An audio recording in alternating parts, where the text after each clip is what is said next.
ичиме баткан үйүмө батпайсыңбы деген туурабы? Бул аябай чоң сөз да, мына дуралардын сөзү да. Кечирип койгула. Кээ бир сөздөр менге мындай туура эмес сүйлөнөт. Бирок ачык сөз ушул. Аны макул, ап келдиңиз, анан үйгө жаткыздыңыз. Балаңыз барбы? Бар. Келиниңиз барбы? Бар. Канча бала менен? 3 бала менен. Хорошо. Бул жээн да, жээн. Жээн эл болобу? Десем, жээн эл болбойт деди. Значит, субханалла, бул сиздин эл эмес экен, сиздин балдарыңыз эмес экен. Бул бир.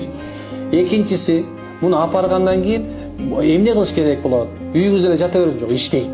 А бул жерде иштеп атабы, жок, иштеген жок. Курсагы токпу? Ток. Кийин бүтүн. Анан эми иштегенден кийин эмне кылыш керек болот? Бул өзүнө үй алсын, неме кылат деп айтты. Хорошо, үй алат. Үй алганга иштейт керелден кечке. Ала алса Кудай сактасын. Керелден кечке шибей болуп иштей турган болсо дагы 100 жылда да ала албашы мүмкүн турабы? Бирок бул үйдө жашап атат. Ооба. Эми бир нече убакыттан кийин эми кызыңызга эмне деп айтасыз? Эми кызым эми жалгыз жүрбөй бирөөнө тийип ал деп айтасыз турабы? Десем, ооба дейт.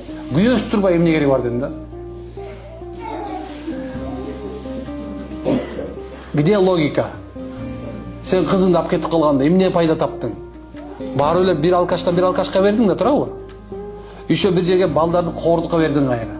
Ошон үчүн эмне үчүн үммөттүн аялдары бузулса үммөт бузулат деп айткан. Анткени субханалла ушул чоң маанилүү нерсе. Же кызыңды субханалла бул жерге эмес, мейли, сөз жок.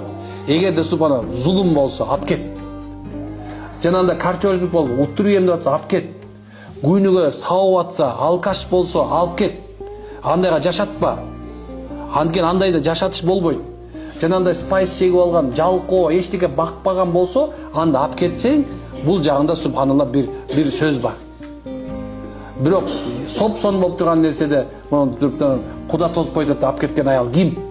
Мына өзүңөр тыянак чыгып, өзүңөр сот болгулачы аялга. Кана бу ортодо отурган эжемнен бакый отурасың. Бул аял ким? Айтпай эле коесузбу? Болду.